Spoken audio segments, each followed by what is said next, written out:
You're listening to Oilersnation Radio, presented by the Nation Network. Subscribe for free on iTunes, Spotify, or wherever you get your podcasts from. What are we supposed to do in the days between games? Rest. We have so much time between round one and round two because the Oilers just go ahead and handle their business, don't they? It really is best case scenario, isn't it? Kind of is, but we're going to get to it in a second. I want to give a shout out to all of you for being here with us on the Friday episode of Oilers Nation Radio. Bag Milk, Rick, Tyler, Liam, Dan, gang's all here. We got a special interview coming up in a little bit with former Oiler Brendan Perlini, so you're going to want to stick around the whole time for that. First, we're going to get started with the delicious debate for our friends at Wendys. It takes hard work and determination to bring home the win.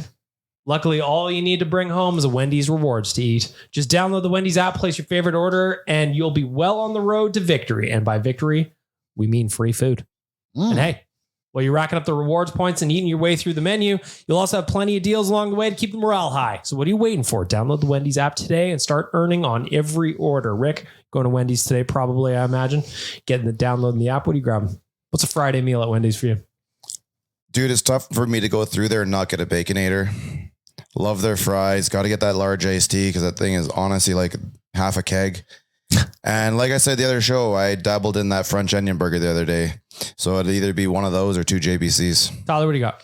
I'm going to go same thing, Baconator. And then what I'm going to do, especially if it's like a Friday night, like tonight, I'm going to get myself 2 chicken wraps, stash them in the fridge for later. I'm going to go 2 JBCs and a spicy chicken sandwich. Liam, what's your go-to? I like getting the JBCs and a Frosty. Dan? I'm going 3 JBCs, 2 JBCs to eat, and then 1 for the next day, and the liter of iced tea like Rick laid out. I do love the lemonade there. I want to do the lemonade, which I love at Wendy's, and the iced tea, which I also love. Homemade Arnold Palmer's. Was I the only one who said French fries? Yep. And do you remember back in the day when they had the French fries, they had the salt and pepper were in those little... Sure.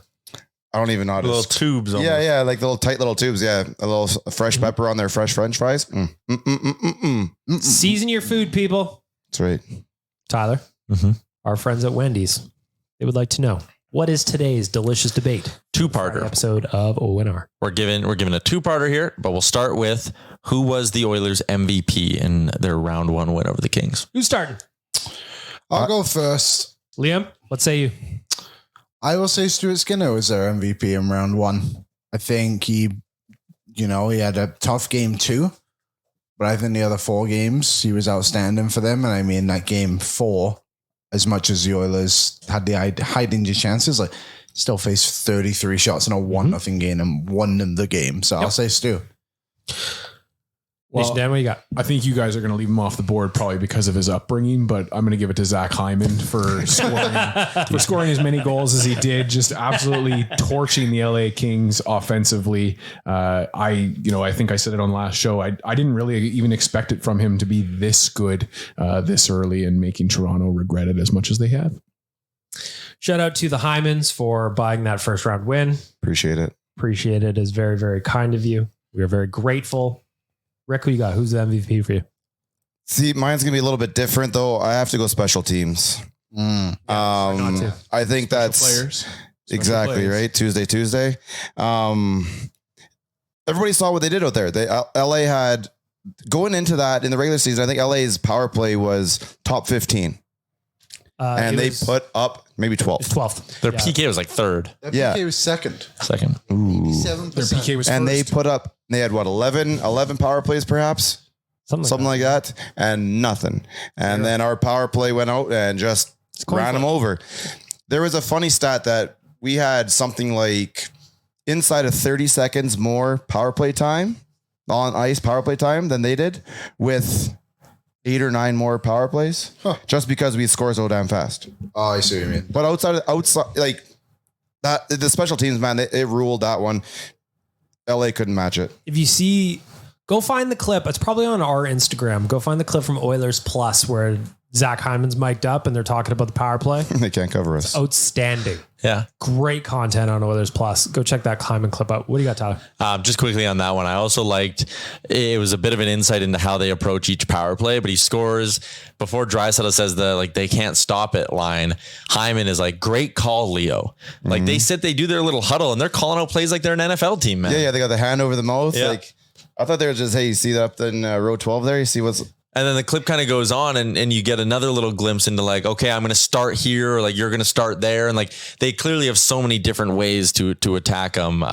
For me, so who's off the board? Skinner's off the board. Hyman's off the board. Special teams is off the board. I'm going to give it to playoff Leon Draisaitl, who is just on another level every single playoffs. I love that graphic that was going around Twitter of like Draisaitl and then the first like 8 months of the season. And it was like, is he even top 5 ? And then playoffs. And is he better than McDavid? And that's honestly what it feels like, man. Cause he just cranks it up every playoffs consistently like clockwork. And he was a beast. That might've been the best hockey I've ever seen him play against the LA Kings. The funny thing is this series playing on 2 legs. Yeah, that too. That could be troublesome for everyone else. At first, when you said that, I thought he had like a problem. And guess what? He only has 2 legs. Can you believe it? 3. Now I get it. 3. That's You know, It's not Klim. well, we don't know that. I can't all Need be that top airplane dogs. photo. I just need the right airplane photo. You guys left him up for me. Led the team in scoring in round 1. Only had 1 goal, but he had 11 assists, tying Wayne Gretzky as somebody who registered at 10 plus assists twice in a series. Connor McDavid, the goals are going to come, but the way he's setting up his teammates is just fantastic. It started with the 5 assist night in game 1. Connor McDavid was electric. He is figuring out how people cover him in real time and adapting to it. The Kings did a lot of swarming McDavid towards the center of the ice. That gave him the opportunity to dump it off to one of his teammates with a little bit more space. So Connor McDavid and the computer, that is his brain, processing at a very high level. Just love the way he plays. What was the second part, Tyler? Unsung hero. Unsung hero now. So let's go to, kind of someone who wasn't getting enough love. Well, I'll say I think he did get a good amount of love, but I'll say him anyway. I think Evander Kane took his game to another level in this playoffs, in this first round series. Like big goal to kick it off in game 5, albeit maybe a bit of a fluky one. Either way, goals count. Goals in the back of the net. You don't shoot it. You don't go in. I thought he played really well. I thought he did a really good job of being engaged physically, but not being stupid about it. You know, he kept his, what do you call it? He played maturely, I guess we'll call it. Kept his composure. He didn't cross the line ever. And I think I was actually very interesting storyline in this series. The Oilers basically never did cross the line. Like there was that one game, which would have been game 3, which was getting quite physical. But then other than that, like it was pretty quiet besides Trevor Moore taking out some knees.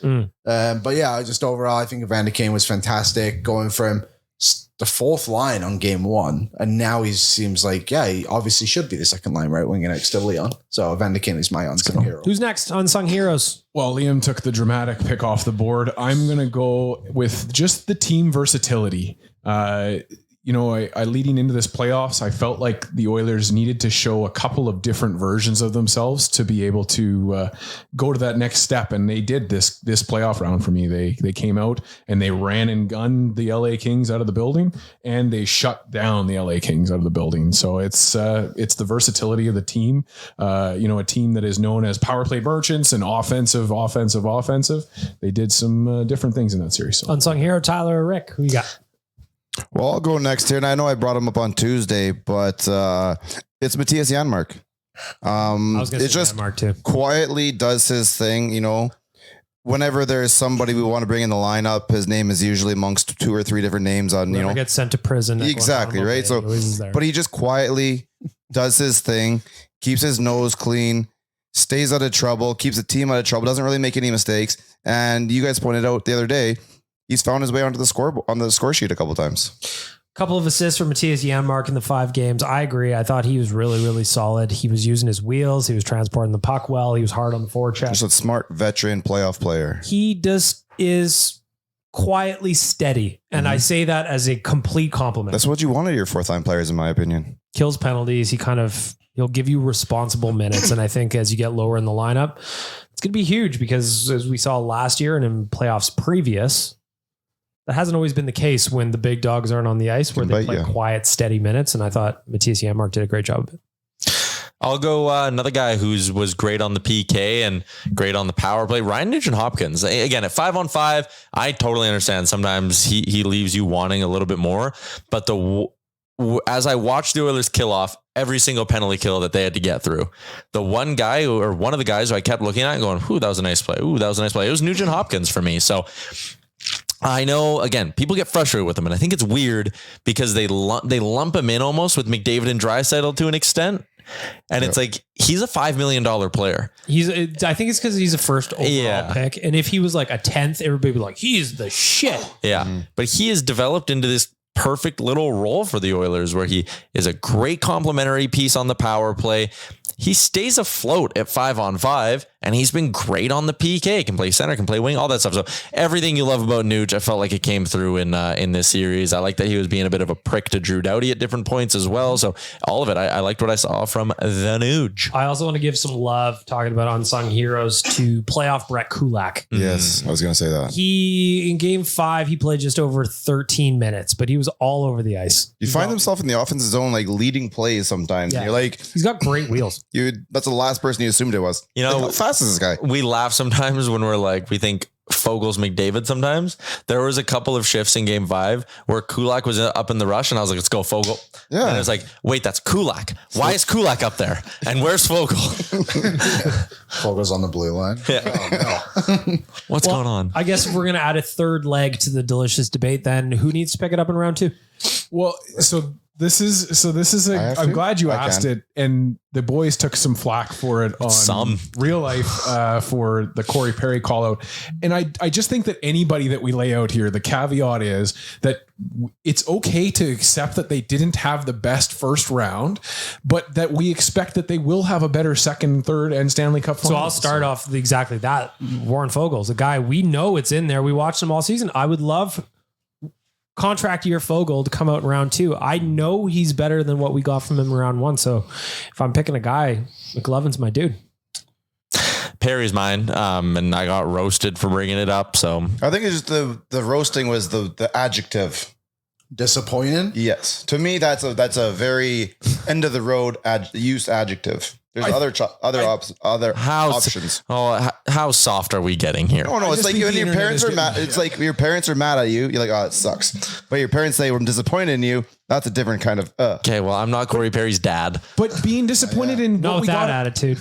Being disappointed in what we got out of Corey Perry or Warren Fogel or whoever you want to put their name in there, like that's okay. Like, when I talk about Corey Perry's going to be Corey Perry is also like Duncan Keith. He's going to bring intangibles, things we don't see, dressing room, bench. Yep. Absolutely. But like when I'm talking about Warren Fogel, I know it's in there. Yeah. So I want more out of him. We saw it all year. That's why I want more out of Warren Fogel. I would list a guy like Adam Henrique. Now I know he's banged up, and we've seen that now. He missed practice today or didn't practice today. Not that they needed to practice, but Henrique came out and got that goal in the first game, and you thought, oh shit, this is exactly why we picked him up. And I do think it's still going to continue to come, but he looked really good on that top line to start and hasn't really looked the same. That's fair. I'm just going to say the entire team has to take the next step now.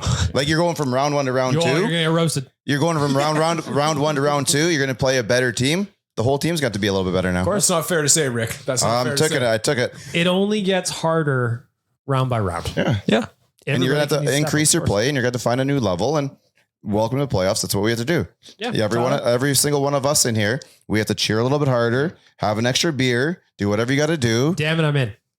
Listen, it's playoffs. That's what we have to do. Liam, you got anybody that sticks out as you just want them to improve? You're not disappointed in them as people. You would just like them to be a little bit higher the oomph on the ice.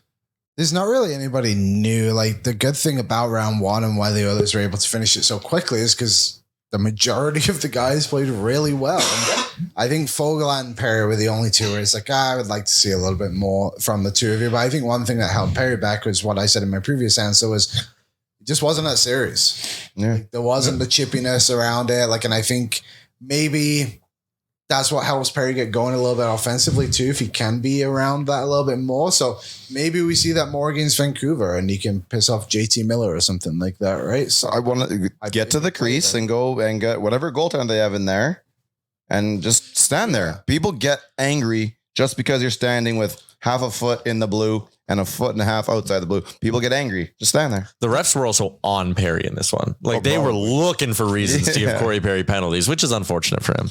Another guy that I would just say is I thought he had a really good series actually on the defensive side of the puck. I would just love to see a goal for Ryan McLeod.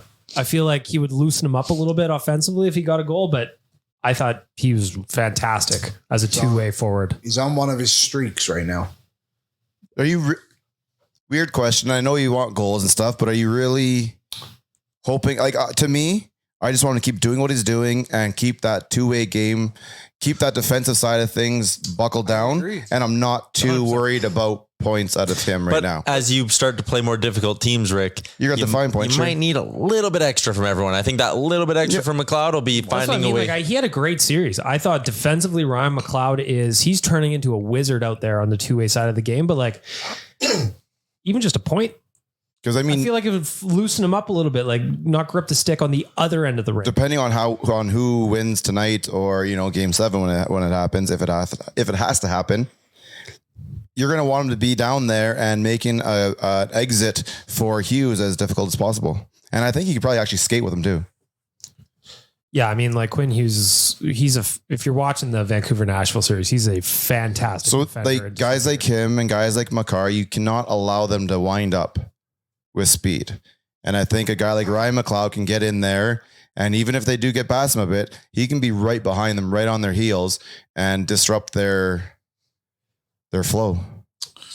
No, again, like with Ryan McLeod, I loved the way he played the Kopitar line. I love the way he played defensively. His wheels are fantastic. I just feel when he gets a little bit of mojo offensively, then he's a really complete player. Yeah.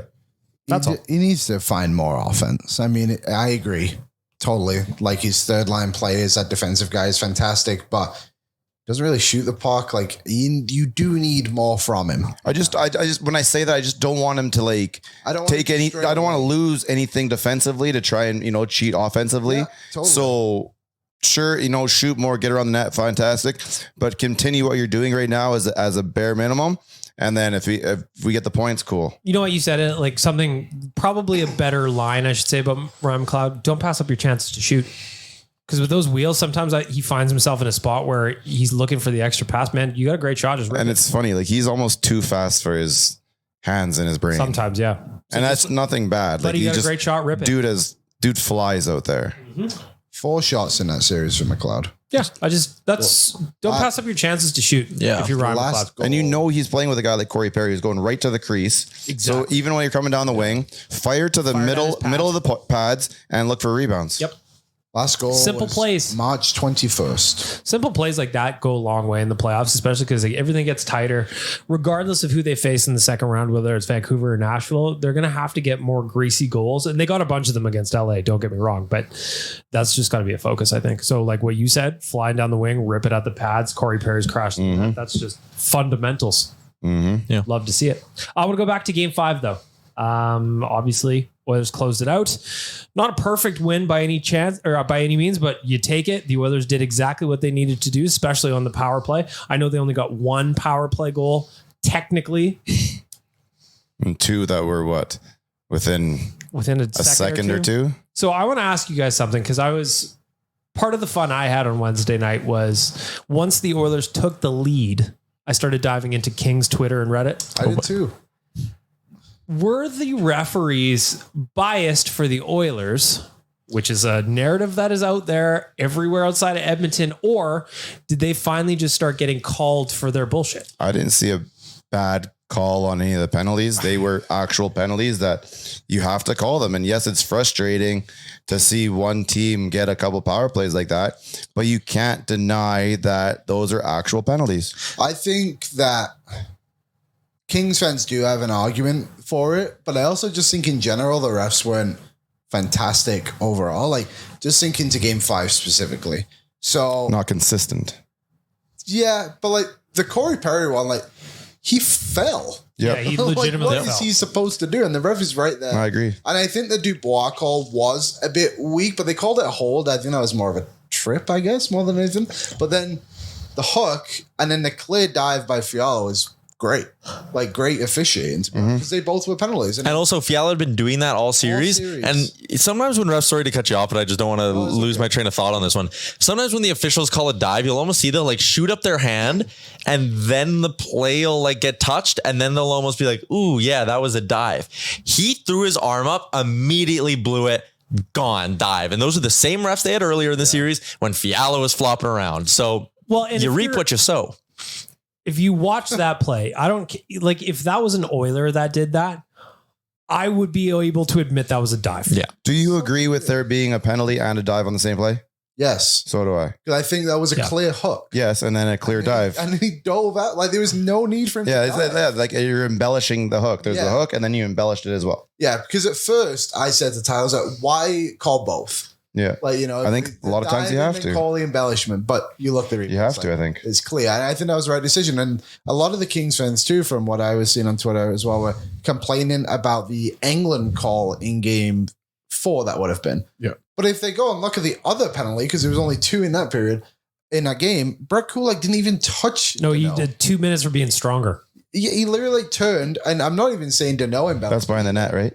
No, it was right in front of the net. Okay. And Dano instinctively moved because he would have got hit in the face, but he didn't. So both calls were bad. But I don't know. What did you say, Rick? The Oilers had more penalties, but only 30 seconds more. 8 more power plays, but 19 more seconds on the ice. Well, like even when you score on over half, that's what that's 1,000% what that's where it plays. But it goes back to like, hey, Kings fans are complaining about the officiating.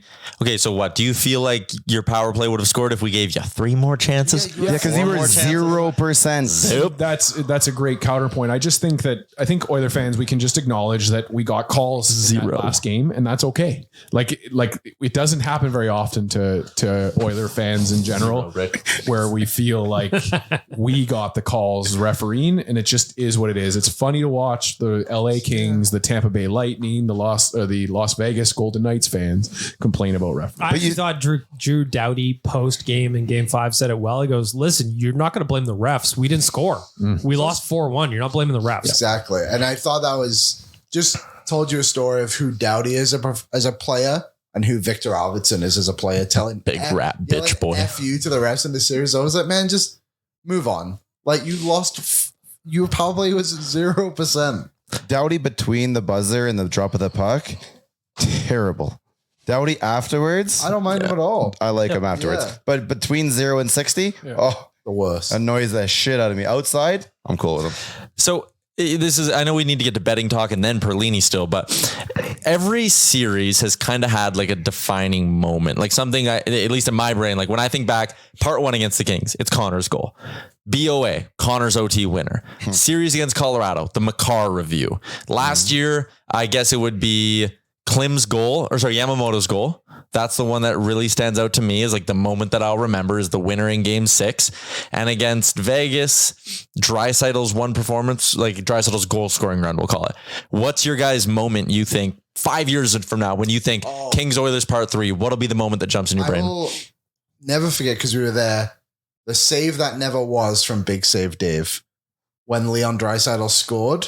And that was good. In the crowd, it was like, wow, that was a crazy save. And then you see the replay and just, it obviously went in and just like that moment, I was like, the Oilers are winning this game. It's over. Are you talking about from the whole series? Yeah, whole series. Yeah. Stu's performance in game 4. Oh, that's a good one. I just think that, yes, a lot of the shots were on the perimeter, 100%. But Stu went in there. He handled his business. He was quiet in the crease. He didn't give up unnecessary rebounds. He was a starting goalie in this league and a damned fine one at that. And he showed it in game 4. And don't forget, one of those goals was the stanchion guy. Whoever put the boards together there, that's on them. He hit the camera hole. In games Keep 3, that damn thing closed, sir. It was closed. Open it up then, sir. in games 3 and 4, Stuart Skinner faced 61 shots and allowed only 1 goal.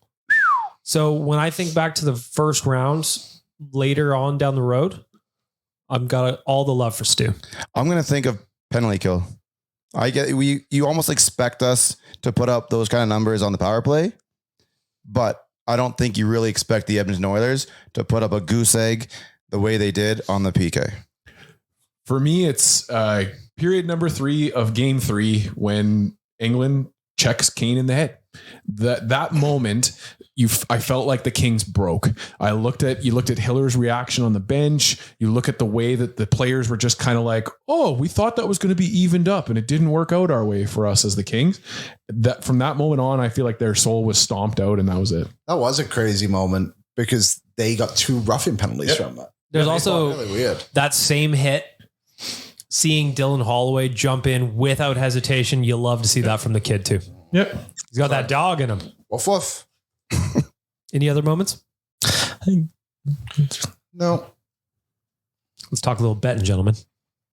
This betting segment is brought to you by Bet365, proud partner of Oilers Nation Radio. Open up an account with Bet365 today and bet on a huge range of markets. So whatever the sport, whatever the moment, it's never ordinary at Bet365. Just use the promo code OILYBONUS. We are Oily Boys, and your promo code is Oily Bonus. Oily Bonus. Liam, what's the promo code? Oily Bonus. I've got a couple of futures I want to talk about with you boys. When I did this segment on Better Late Than Never on Wednesday, the Edmonton Oilers were cup favorites. They were the number 1 cup favorites, but they were tied with the Hurricanes. They were plus 400 on Wednesday. Today, as we are talking Friday afternoon, Oilers plus 350 cup favorites. How do you feel about that, Tyler? I'll be honest. I think they deserve to be the Stanley Cup favorites. I think in round 2, they could make quick work of whoever they play, and I think they have the easiest path out of everybody. Let me round out the top 5 before everybody else chimes in. We got the Oilers at plus 350. They're the favorites. We've got the Hurricanes at plus 400. They're next up. We've got the Panthers at plus 500. We've got the Avs at plus 550 and the Rangers at plus 600. Rick, you agree with that order? Disagree? Any thoughts on it? Oilers, Hurricanes, Panthers, Avs, Rangers. Oilers, Hurricanes, Panthers, Rangers. I would have the Panthers a little higher, I think. But I think they don't. The Panthers have to play the winner of the Toronto series, correct? Boston, yeah. Yeah, exactly. Yeah. No, I think I'm okay with that. It's probably really, really difficult to try and put those together and try and pick this team, that team, this team, that team. All I know is that I did a really good job when I jumped on the Edmonton Oilers plus 1,500. Yeah, I got them at plus 900. Just to remember. You did well. 365 a lot. Thank you. I was later than you. Yeah, I mean, I doubled down. I'd have to guess maybe November-ish. I'm not too sure. Dan, what do you think about how the public's putting their money right now? That one feels like the public may be pushing Edmonton up a little bit higher than Carolina, because I think the models still favor Carolina overall as the favorite public. You mean their path to the... Yeah. But so here's my thing is I think Carolina can beat the Rangers. Yeah. Rangers are the President's Trophy winners. They're meeting in round 2. But even then, I'd say there's I think there's a 60% chance Carolina wins that series. I think there's a 75% chance the Oilers win their series. So that's why I think the Oilers deserve to be a little higher, just percentage of being knocked out in round 2 and having the run be over. Yeah, the path is definitely it's making it easier to pick the Oilers there for sure. Again, we were working through the betting segment courtesy of our friends at Bet365. Couple of just for the F1 fans in the room, Liam, Dan. Woohoo. Miami Grand Prix this weekend, right? Miami Grand Prix this weekend. Do you guys bet on first? Do you just bet on second place? Well, let me ask you, Rick. Would you bet on Max Verstappen to win at minus 700? Whoa. Minus 700. That is but one the last absolutely insane.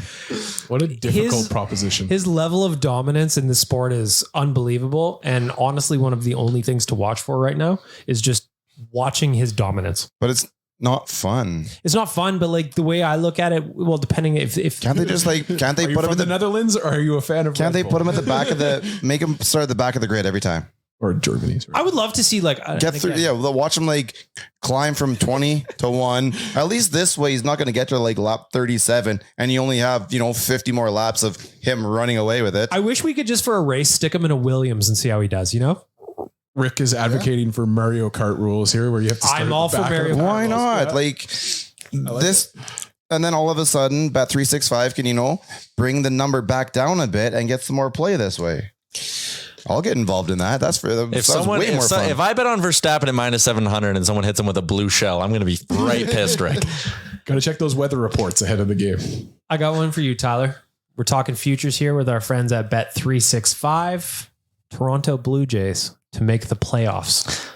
Plus 155 yes, Minus 190, no. Oh, that sounds like good money. Why is 190 not too bad? I'm sorry, but plus 155 seems a little bit on the low side to me. I was going to say, can we get like Blue Jays to score 6 runs at any point again this season as a bet? Like I just sent, while you guys were talking F1 and I wasn't involved in that, I just sent a rage tweet about the Toronto Blue Jays and their lineup. It's ridiculous. We've got our guest here. Oh, well, again, before we get to Brendan Perlini, I want to say, I thought for sure it'd be me. If you're going to open an account with Bet365 today and bet on a huge range of markets, so whatever the sport, whatever the moment, it's never ordinary at Bet365. Use the promo code OILYBONUS. Dan, what's that promo code? Oily bonus. Shout out to our friends at Bet365, our favorite book here at Oilers Nation Radio. For our friends at Boston Pizza, it's time to welcome in Brendan Perlini, former Edmonton Oiler, Lamborghini Perlini, we lovingly call him around here. It's been 30 years since a Canadian team has won hockey's ultimate prize, and for some teams, it's been a lot longer than that. What would it take for Canadian hockey fans to set aside their differences and work together to end this drought? Is it their team or nothing? Or could you get behind a rival under the right circumstances? No. Luckily, I will say on our Instagram comments, I do see some fans from Winnipeg popping on in. There you go. He's not. I don't. We're just going to take a quick break here. We're going to bring in Brendan Perlini into the podcast. We're going to have a chat. All right, back on Oilers Nation Radio. Special guest joining us this week, Brendan Perlini, the former Oiler. And yes, as BM said, the man we lovingly call Lamborghini Perlini. And I want to start there, Lambo, if I can call you that. We have heard that sometimes players don't love the nicknames we give them. Is Lamborghini Perlini okay? Man, I want to ask you guys this. Do you know like how that started or no? We bear a little bit of the responsibility, I think. So it was the Photoshop after you scored the preseason. You had the big game in the preseason, and someone Photoshopped your face onto Lamborghini tires and called you Lamborghini Perlini, and that's honestly where it started. Okay, I didn't know if like I seen a guy with a jersey on with that. Like, for sure. I didn't know if that was like up front, like right away, or like that makes sense that it kind of started from that. But like, if you want like the full kind of, I guess, story from my side of things of what I seen, like my parents kind of seen like a little bit of that early on, like, oh, they're calling you this funny name. I'm like, oh, all right, whatever. And like, I think it was, do you guys remember like what actual goal that was? I don't, but I remember like it was like a goal and it was like, boom, like overnight, like, and this was in preseason, right? Yeah. Like, so we're still kind of in training camp and I'm staying like across the way, like in, what is it? The Marriott there right beside the rink. And so every day, like after practice, you know, like you're spending however much time in the hotel. I'm like, okay, I need to get the hell out of here. So at that time, like, you know, I didn't really like, it's getting a little bit colder. Didn't want to walk around. I would take those Lime scooters, like buzzing around. Right. And I kid you not, I come out of, I don't know. I forget the name of the street right there. Like that separates the road in between the arena and the Marriott. 104th. Yeah. Yeah. So I come out of the hotel and I head straight left down that road. And I come to the first set of lights there.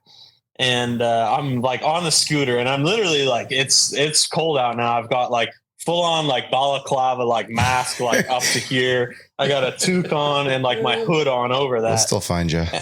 And I kid you not, man. Like I came to the, to the first light and this guy like blows through like a light and he goes, yo, Lamborghini Perlini. I'm like, I don't know if we can swear on the show or not. Yeah, absolutely. But I was like, how the fuck did that guy just recognize me?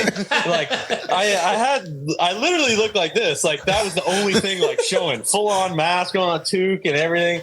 And then it happened like again, like a day later, like the same sort of thing. I was buzzing down the street on one of those Lime scooters and somebody yelled at. I'm like, that was the first kind of time like I recognized them. Was like, holy shit, this is kind of like this is kind of crazy. This is different than playing in Arizona or something. That was going to be my follow up. Was like, okay, you played in Arizona for a number of years. You were in Chicago and Detroit. Like Chicago and Detroit are massive hockey markets as well. How different is Edmonton though? it's just different, man, because like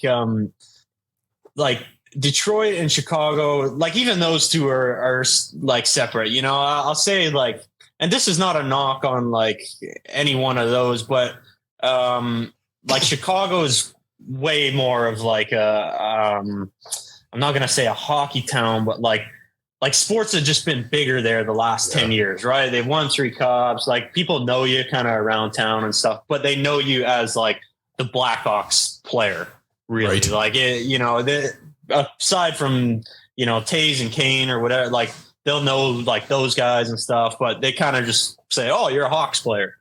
But in Canada, I would say in general, and I don't know if it's like I never played in Toronto or whatever, but from what I heard from buddies, whether it's Toronto, you know, Ottawa, Edmonton, it's just like, you know, they know date of birth, they know everything, where they go to, like, you know, and I've seen that, but it's really cool, man. Like I had such a good time out there, and like the people are so awesome out west. And I didn't really know, like everyone kind of, you know, said when I got there, oh, Alberta is different to Ontario, because I only really spent a lot of time in Ontario, right?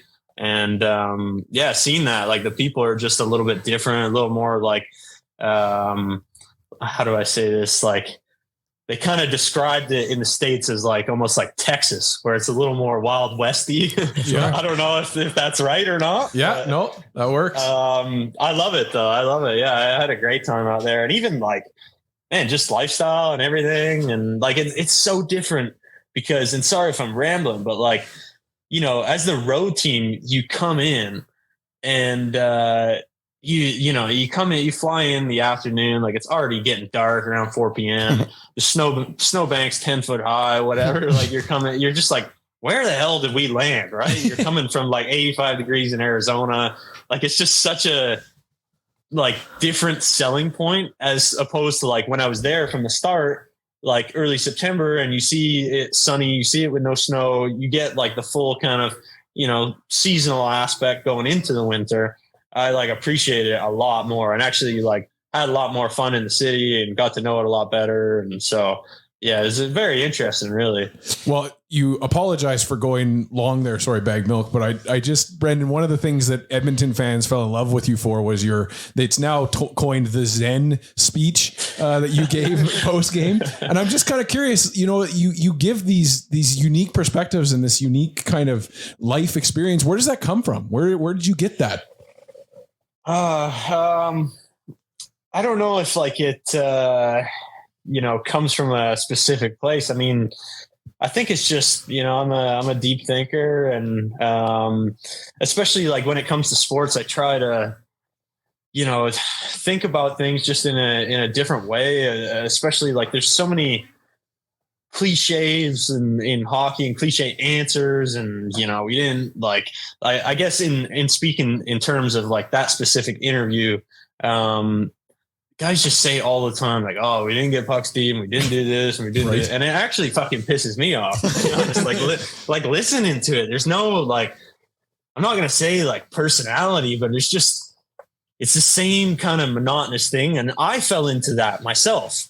And I guess like I got a couple different like ways of going about this here. So the actual like that perspective, I guess I can't really like put my finger on, but the first time, like if you guys want to hear a funny story of Absolutely. Like when I first sort of started to kind of mess with the media a little bit, basically like you always see guys sort of like have this like tension with the media, right? Obviously you've seen it in Leon and stuff before, right around that time, right? He had that answer, why are you so pissy, blah, blah, blah, or whatever.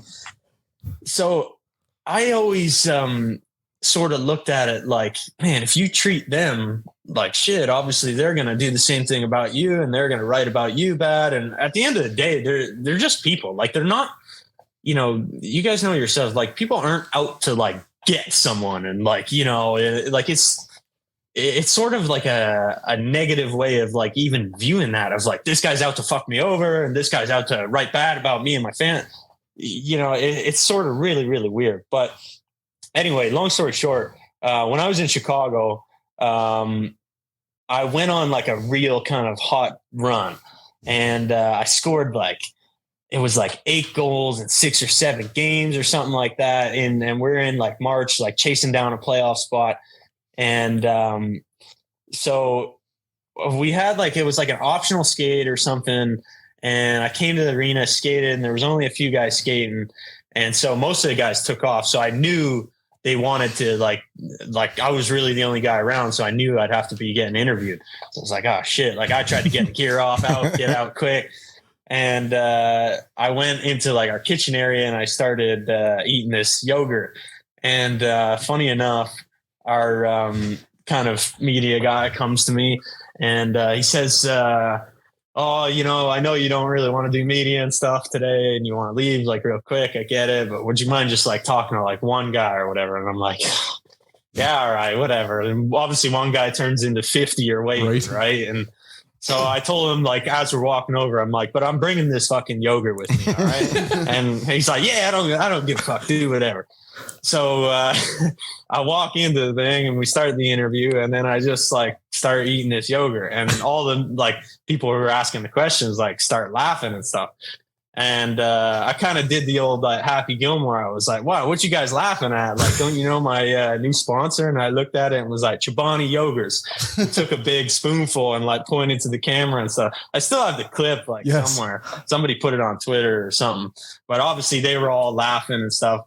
I kid you not. Next morning I woke up. I had a DM from Chobani Yogurts saying, hey, we've seen the interview. We want to supply you for the rest of the year. Man, I had a whole damn fridge worth of yogurt show up overnight. So it was I said this to my brother. I said this to a bunch of people. My mom was like, oh yeah, ask for a vacuum next time. So yeah, it was funny, man. And that was the first time that I really realized the power of social media and just the media in general of you can really sway the conversation wherever you want it to go. And just because somebody asks you, a question, whether it's you think it's negative or positive or whatever way they want to direct you, right? Well, you don't have to answer it. You can do whatever the hell you want and give whatever answer back, right? So I love it. And now you're going to get more DMs from the yogurt company. Hopefully I'm running out here, but now I'm off dairy. So coconut. Oh, well. Yeah. Dude needs a vacuum now. Yeah, you need a vacuum. We gotta spin this now somehow. We got to stock your place, Brendan, with whatever you need. You mentioned your time. You mentioned your time in Arizona a couple of times, and obviously we got the news that the team is going to be moving to Utah. When you think about your time there, does anything kind of stick out about playing in the desert and just your general thoughts on having that chapter of the franchise history come to a close?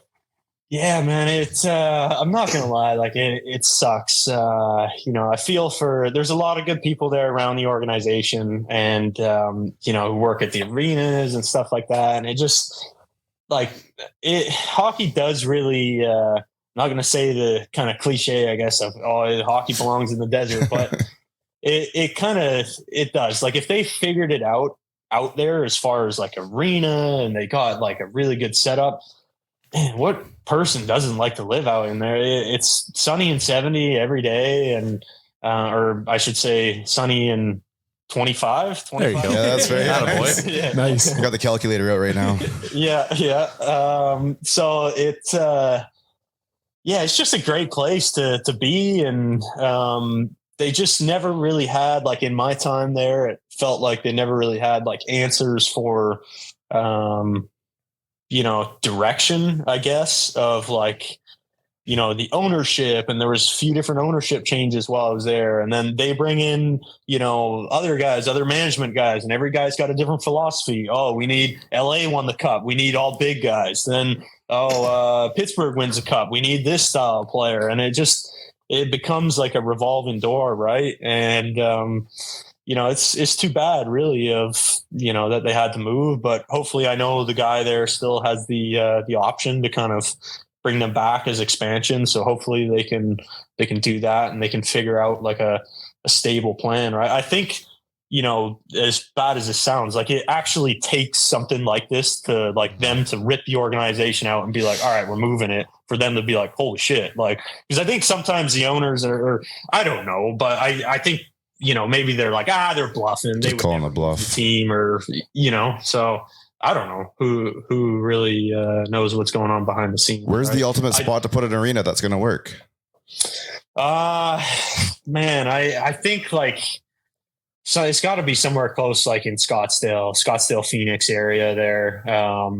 Just because I think when we were out in Glendale, like for us, the players, it was like, everyone lives in Scottsdale. It was a 45-minute drive out there in traffic. Oh, it was like over an hour. So you're sitting in the car for like over 2 hours on game day, like going down there for pregame skate and then coming back and then again.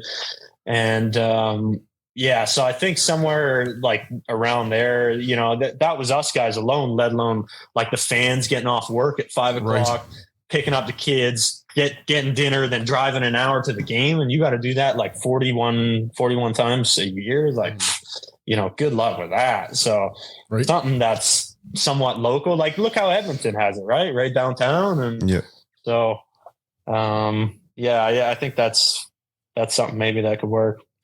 I'm going to bring it back to the Oilers, but buckle up. I'm hitting you with a hard journalist question. This is a serious one. We've kind of always had this conversation as Oilers fans and as people who follow the team of like, what's the leadership group like? Because Connor and Leon wear the letters, but sometimes, at least from the outside, they don't come off as guys who are going to, be overly vocal. From your time around that team and in the room, and hey, I mean, you're a guy who played with Jonathan Toews, Captain Series, and Brent Seabrook and stuff like that. From your time around the Oilers, how would you describe the leadership group? Yeah, man, that's an interesting one, actually. So I played with those guys. I think Taser, and I played with Donor too, right? My first year. And I thought those two guys are like the best leaders by a mile I've ever played with. In comparison to those guys, it's sort of tough because, they've, maybe not Donor per se as far as like winning, but when they go through like a 20-year career and stuff, it's just kind of a different level. I think like it's hard because I'm sure they've grown a lot in the last few years as far as the runs they've made. At that specific time when I was with them, we're talking over 2+ years ago now.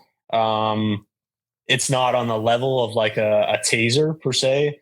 But that's kind of to be, expected. Like I think McDavid was 25 at that time. And it's like, man, how do you really expect a 25-year-old to, absolutely command a room? Like we had a lot of older guys, right? Of Mike Smith, Kyle Turris, who else would have been there at that time? Tyson Barrie, like so many good Duncan Keith. Like, so, those guys took, I would say, a lot more of that load on. And, but yeah, hopefully, like, I think it just, the more the years goes on and like, these guys get the experience and going deep in the playoffs, like it's a matter of time. Like, and I think they got a really, really good chance this year. Like, I don't think, who do they play next? Is it between Dallas and Vancouver, Nashville? Yeah, I think like they'll smash them, like either one of them. We like to hear that. I think they should, like, no doubt. And then like, I think they got a pretty decent path to the cup if I'm honest. So how much do you still pay attention to like the NHL playoffs and things like that? So, didn't really watch much of the regular season. And then I like kind of checking up on friends and stuff. So I had like Ilya Lyubushkin's a really good friend on Toronto, trained with Matthews for like the last 6 or 7 years out in Scottsdale. So I always like to kind of check on how those guys are doing. And then, obviously follow Edmonton a little bit, like now in the playoffs, just because, still some guys there who I played with, but not, I'm not sitting up watching every single game. I kind of pick and choose, like, and those ones are harder because they're on later. Right. But yeah, friggin' Toronto, they're always hogging up all the TV, right? So they'll be on majority of the time. My dad obviously played for the Leafs and stuff and watches them quite a bit too. So now that I'm back home, we had the game on last night, kind of watching them a little bit. Last one for me, it's going to be a little bit more tied to your time down in Bakersfield, but looking at who was down there with you during your time in Baco, and like, Dylan Holloway's up now playing playoff games. Philip Broberg's gotten his cup of coffees. Vinny Desharnais has turned into like an everyday impact NHL defenseman. When you were down in Bakersfield, is there one of those guys who stands out, or maybe one of your other teammates? You were like, man, this guy's going to be really damn good one day. You know what? I thought the guy who was going to be really good moving on, and we're still somewhat buddies. I played against him this year, was Sam Marukov. I thought he was going to get a really good chance that next year after that, but obviously I think they ended up trading him like that next year. Yeah, cost him. But I'm trying to think of like who the younger guys were down there at that time. Like Broberg was already a really good player and stuff, and he'll just develop even more and more. And it's like I think it's hard in that scenario too, when like you're a highly touted like prospect per se or pick, and you got to step into a team that it's like they need to win now, like right. Like, so I think that's like, it's hard for a young guy, man, because there's a lot of like, it's not like when I was in Arizona, you can kind of just sort of dip your toe in the waters and ease into the league, and because there's no real pressure and stuff like that. So I think it's tough on like a guy like Probes, but I wish him the best, man. I know he's got a lot of game, and hopefully if they give him a really good chance, I think he can show that. A shout out to Bugsy Malone too. I heard he's retiring. He is played his last game the other night. Yeah. I heard he's retiring. So shout out to him. I love him. Really good guy. You know what? When I went down to Bakersfield, some great guys down there. Him, Griffith. We had Esposito down there. Who else am I missing? Cracknell. Adam Cracknell was down there. Some really good guys. So shout out to all those guys. Last question I have for you, Brendan, is we were cruising through your Twitter account to get prep for this, and I saw you got a course on learning to play pickleball. What is it about pickleball that kind of registers with you? Well, I did. I don't know if it's still active. That came out last year. I've been. Let me just say this real quick. I've been kind of getting into like some other hobbies away from the arena, and the older you get to, it's like you sort of realize that hockey isn't just your whole entire being, right? And so now I'm kind of diving into some other stuff, and I actually got coming out next week. It's perfect timing for this, is my YouTube channel. So I got a golf and hockey thing, and I think you guys would really enjoy it. So the first one drops like on Mondays, like all kind of golf stuff I'm going to do every Mondays, and then on the Fridays, I'm going to do, it's all like behind the scenes hockey stuff. So like the first episode I'm releasing in the hockey stuff is like some guys I played with who I really liked, some guys who I played with who I didn't like, and some stories about like all of them. And so any sort of like, I got a thing explaining like one kind of episode per se, or video explaining like how money on the board works, where the money goes, things like that. Like not a lot of people know like what the hell that even means. Just anything to do behind the scenes. Like I'll talk about the draft behind the scenes, the combine, what it's like at rookie camp, what it's like at training camp. I have like a ton of stuff that I've been kind of doing up. So what's the golf side of things? Golf side is really fun too. It's the early ones are sort of so. It's me kind of playing with some buddies. Like I did a couple matches last year. Didn't really know what the hell I was doing. Just kind of took a camera out and was filming and tried to kind of do it the best. But now that like I was playing in Charlotte this year, so you could play like I was out every day. So I really kind of got into it and got into the whole cutting and editing aspect and the social media side of things. And so you do the whole video yourself? Yeah. So a couple different cameras, and now I'm kind of trying to get linked up around Michigan here with sort of a kid who's just come out of college for like doing film work and stuff like that. So we'll see if we can start taking it a little different direction. What's that golf game look like right now? It's good, man. Yeah, it's good. What are we shooting? Actually, I'm playing in the U.S. Open qualifier. Come on. Weeks. I think the 13th it is. So, yeah, I played in it last year for the first time. Me and my brother played in tournaments growing up, like a lot. And then we stopped kind of around like 15-ish. Yeah. And so yeah, just this past year I had a little more time, and I was like, you know what, fuck it, like I need to go back in a couple tournaments. And just to say, like the first one I went in the US Open one, and I was like, you know, at least I can look back and say like, fuck, I tried to compete for, you know, getting into the US Open. And then I just really enjoyed it. So I did another one. And then I did this one around the area. It's called like the Michigan Amateur. So it's like the whole state of Michigan, you know, and the same kind of thing. You try and qualify. And then once you get into it, you do like match play and all this kind of stuff. So that's awesome. Yeah, I got all that kind of coming up, which will be fun. And but sorry, what the heck was your actual question? I don't know. Now I need to know what's the YouTube page. I was just going to ask, what is the YouTube? Yeah, it's just under my name, just Brendan Perlini. It's really like probably like 16 subscribers or something right now, but we'll get it to at least 27. Yeah, just getting her going up there now. And yeah, it's not even from a place of like I'm not doing it to make money. I'm not doing it like, you know, for any other reason than just something else to do. And it's a lot of fun. And I think like I've actually always, like, me and my brother have been really good at like creating videos and doing funny skits and shit. And, you know, kind of having a personality behind the camera. So, we'll have to see if we can't get him down here for the Oilers Nation golf tournament. See if how the scheduling works for that one. Yeah. When do you guys do it? It's right before the long weekend in September. Oh shit! Yeah, that might be camp time. Might be a little tight for you with camp. It might be camp, but we'll see what we can do. Really appreciate you coming out, Brendan, and taking some time to join us on this episode. No, yeah, thanks guys for having me. I appreciate it. I appreciate you letting me use the platform to come on and just shoot shit and see you guys and talk about my stuff. So absolutely very grateful, man. We'll be in touch soon, hopefully, and talk again. For sure, guys. Stay safe. All right. Brendan. See you, Brendan. Take her easy. There he goes, our friend Brendan Perlini. For our friends at Boston Pizza, it's been 30 years since the Canadian team has won hockey's ultimate prize, and for some teams, it's been longer than that. What would it take for Canadian hockey fans to set aside their difference and work together to end this drought? Is it their team or nothing? Or can they get behind a rival under the right circumstances? I will say, in our OilersNation.com Instagram account, I'm seeing some Jets fans poke their head in there. We might be able to lure in some Jets fans, Tyler. I like that. I like the sounds of that. Perlini, I like it. We're going to add him to the podcast stable. Bring him into the network, boys.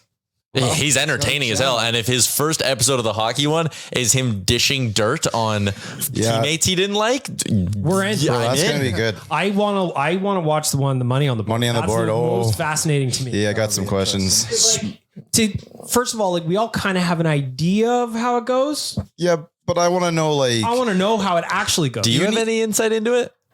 Like, have you ever, not per se, like, have you ever heard an amount? No, that's what I was about to say. They won't deny it, but they won't tell you how much. That's what I wanted to know. Like, are we using like that little yellow thumbtack? Is that big enough to get the stack? I see, like, we're using, or are we using like wallet and then pinning that to or the are we getting like a drywall screw in there because it's a fat stack? Or since it's 2024, it's just like, somebody's like e-transfer link.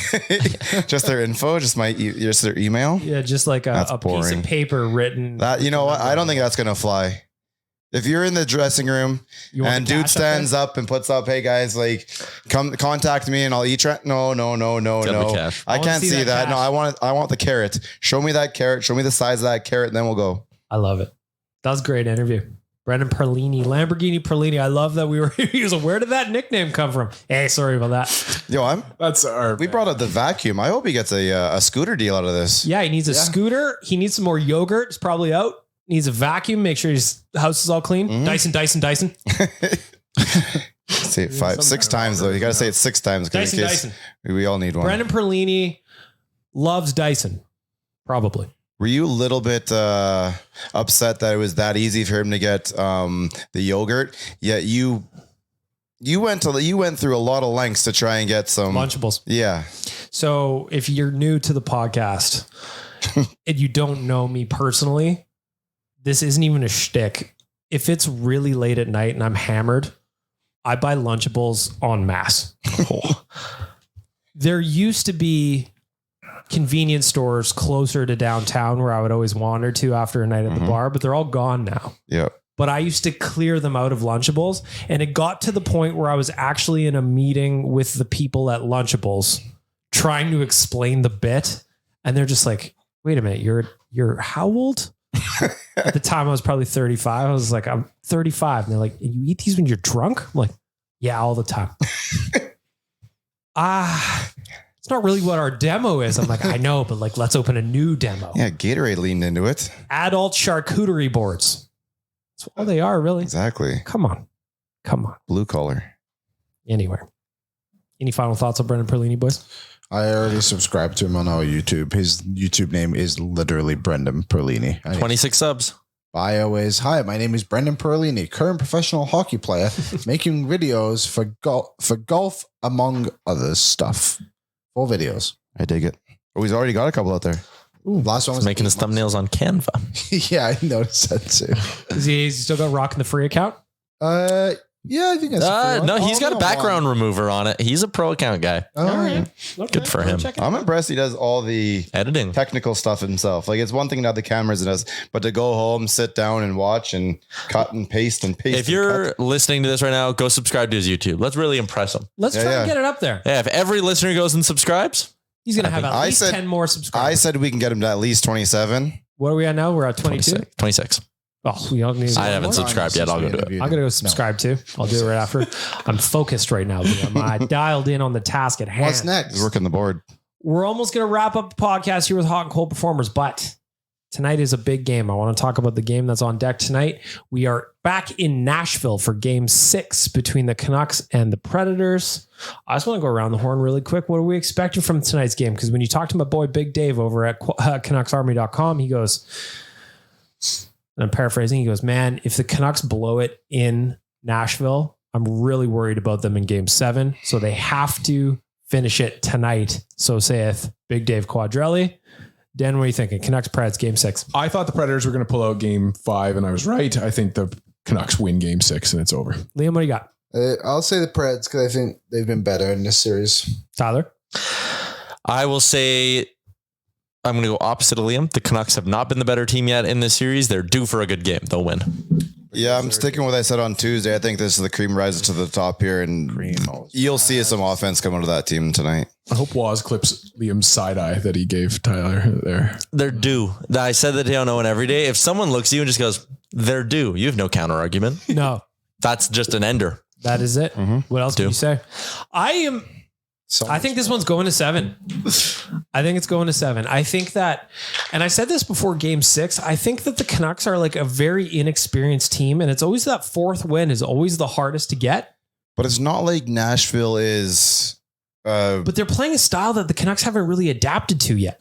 Yeah, it'd be frustrating, or like Vancouver, I think, is the better team, and they are the better team. But like, can they close? The killer instinct, because it's the same thing. Boston, they just had 2 chances to put the Leafs out of their misery. Now it's going to game 7 in Boston. Yeah, I think those 2 teams are closer in talent level than. Agreed. But like, if you look at the series, Vancouver, Nashville, they've all been tight. Can we just all admit that it's really, really nice to be done in 5 and not have to go through this? It's nice to have a stress-free weekend. It's great to have the Oilers look at the opportunity that was in front of them to close in game 5 and execute. I would like to see a game 7 just because I want to see some more gasoline out of their tanks. Whichever team comes through, it is what it is. I wanted to go 7 because I want them to be as sleepy and tired as possible. Real quick, last question before we go to hot and cold performers. No matter what happens in game 7 between the Leafs and the Bruins, the result is hilarious. 1, the Leafs either blow it in game 7 after climbing back from being 3-1 down. That's kind of funny. 2, the second year in a row where the Bruins would blow a 3-1 series lead in game 7. Also hilarious from an Oilers perspective, Oilers fan perspective. Either result is kind of hilarious. Yeah, I think it's Boston was so good, so strong, and then lost some pretty important pieces, and yet somehow still put out like the world's greatest regular season last year. Mm-hmm. They're just, I don't think that their fans would be as upset if they lose. I mean, it always sucks to go down, be up 3-1 and lose, but I think you had such a long string and that you might be playing house money this last couple of years. Tyler, what do you think? Game 7, Leafs Bruins. I don't hate the Leafs as much as most people, but I do enjoy seeing them lose in the most hilarious of fashions. Losing to Boston in Game 7 would be hilarious. Beating Boston, then getting swept by Florida would almost be more hilarious. So I might be rooting for the Leafs to win. Final say. If they lose to Boston, it's like almost the Thanos. Like they lost this way, they lost this way, they lost this. It's just, wow, that'd be frustrating. Liam, Dan, Game 7, Boston Bruins, Toronto Maple Leafs. Go Boston Bruins, go. Dan? I'd like to see a Bruins Panthers rematch. Our friends at Duragard Fence want you to get your hot and cold performers ready. Gentlemen, if you're looking for a trusted professional fence company here in Alberta that can do it on, you count on Duragard Fence Limited. For 37 years, they've been offering manufacturing, installing, and repair services, as well as a whole range of do-it-yourself options. We're on a podcast, Tyler. Pull yourself together. I thought it was a GIF. We've already got to edit And it's one of the ad reads. Yeah, and it's tied into my cold performer. So how about that, Liam? I have a new cold performer. The most highly trained and experienced fence installers operating the most modern fleet of equipment here in Alberta. Duragard Fence is your one-stop fence shop for over 37 years for chain link, wood, vinyl, and ornamental fencing. Looking for more information or to request a quote, you go to duragardfence.ca. That is once again duragardfence.ca. We're going to start off with our veggies, boys, as we always do. And I'm looking at the screen. So I'm going by the screen. Nation Dan is on the left-hand side of the screen. Your cold performer of the week for our friends at Duragard Fence. I'm just going to give it to the CHGO Blackhawks podcast for shit talking Curtis from Alberta, the Leafs fan that everybody has seen his amazing, man cave, whatever set up for the Leafs. They just went and got nasty and personal with him, and it was just unnecessary. So CHGO Blackhawks podcast, you get my cold performer of the week. No, God! No, God, please, no! No! No! No! Liam Horban, you're up next on the screen. Your Duragard Fence Limited cold performer of the week.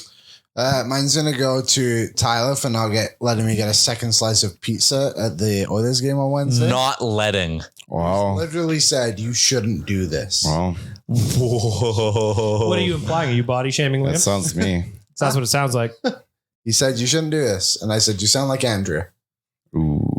You guys are kind of married, though. I like They it. are. You had one slice already in that intermission, and you said, I might go get another slice. I said, really? It's a great slice. It is. I had one with you. I know. And then you didn't like my reaction and said, what? Should I not? And I said, do you need a second slice? Exactly. Need and want are very different things. Liam, here's Bud. I'm upset. To be fair, I had 6 beers. And I didn't judge once on a Wednesday. And that's a point for Liam in this argument. Tyler Remchuk for Duragard Fence Limited. Your cold performer of the week. It's the fucking playoffs, man. Come on now. Do what you want. All right. My cold performer of the week is the Toronto Blue Jays offense. Why? What happened? Last year, by this point, they had scored 6+ runs 10 times. This year, they've done it 4 times, and 2 of them were in the first series of the year. It's led Blue Jays fans to get desperate.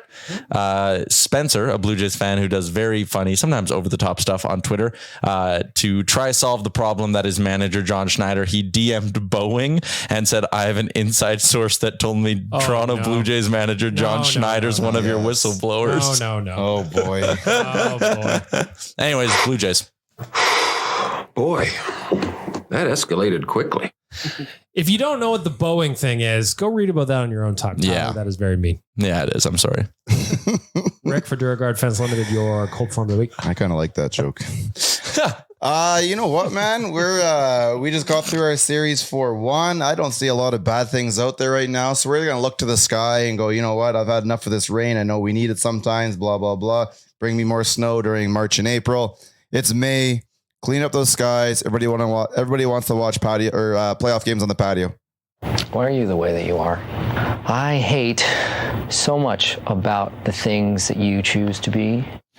Duragard Fence Limited, my cold performer is the Boston Bruins Killer Instinct. They've had a whole lot of opportunities to close. You can't do it. You can't do it. They are just fucking ass right now. Let's flip the ledger. We're going to reverse the order. Rick, you're up first. Duragard Fence Limited hot performer of the week. I think it's really hard to look anywhere besides Mr. 97. I think what he put up 10 assists again in a series, 11, which is Second time since Gretz or first time since Gretz. Yeah, you matched Gretzky. Whenever you're in a sentence with Wayne Gretzky, you're doing something right. So it's got to be the captain. The big guy is smoking hot. Tyler Ramchuk, Duraguard Fence Limited hot performer of the week is... Golfing season's back. I have 2 tee times this weekend. Oilers 1-5. We got a weekend off. I'm doing my best LA Kings impression and hitting the links. Woo! Friday, baby. Yeah, let's celebrate Friday. Woo! Liam Horban, Duraguard Fence Limited hot performer of the week. Mine is going to go to the... How do I word this? It's going to go to the LA Kings. For all complaining about how they hate playing the 1-3-1 in their exit interviews. I think that is very funny. Like Kevin Fiala literally says, it would be fun to try something else. That's tough. Pour it on. That is. Try the high dive, maybe, Kevin. The Olympics are coming. You could do some flips. Nation Dan for Duraguard Fence Limited, your hot performer of the week. I'm going to be selfish, and the Oilers are off, and so I'm going to give it to myself for running my first ever half marathon this weekend. Nice. Last year on May the 6th, I ran my first ever 10K race, and I'm going to enter in the same race this year and do 21K this Sunday. So giving it to myself, feeling great. Cool. Yeah. Congrats, Dan. That is a lot of running. I will drive 21 kilometers in your honor. He's a hot guy. We'll be the only 2 people to run a half marathon on this podcast. I hope you run fast. I'm pretty sure Coombsy did too, but I can't remember. I'm fairly certain Coombsy, yes. Coombsy. Liam said on this podcast. Yeah, just on the show. Oh, on the podcast. Well, Cam isn't a founding member of the podcast, so But half Liam, marks. what did you run? A half marathon. Which one? Los Angeles. That Disney Avengers half marathon. What year? 2014. Awesome. I was just curious. Did you dress up in costume? No, it was boiling hot. Did some people dress up in costume? Yeah, quite a few. I I'm going to be figured wearing an so. Oilers jersey. You could just be like the Flash running through the marathon. That'd be Well, awesome. it's not Marvel. Bag milk. What did you say? Ooh. I was paying Marvel attention. Avengers Disney half marathon. Oh, sorry. for the cure Wrong of side. What's the Flash? DC. DC. Yeah, he's DC. He's the opposite So team. uncultured. Never seen it. He's from Shelbyville, Tyler. He's from Shelbyville. Oh my gosh, that. Did you hear what I said? Yes, I did. Okay. Did you hear what I said?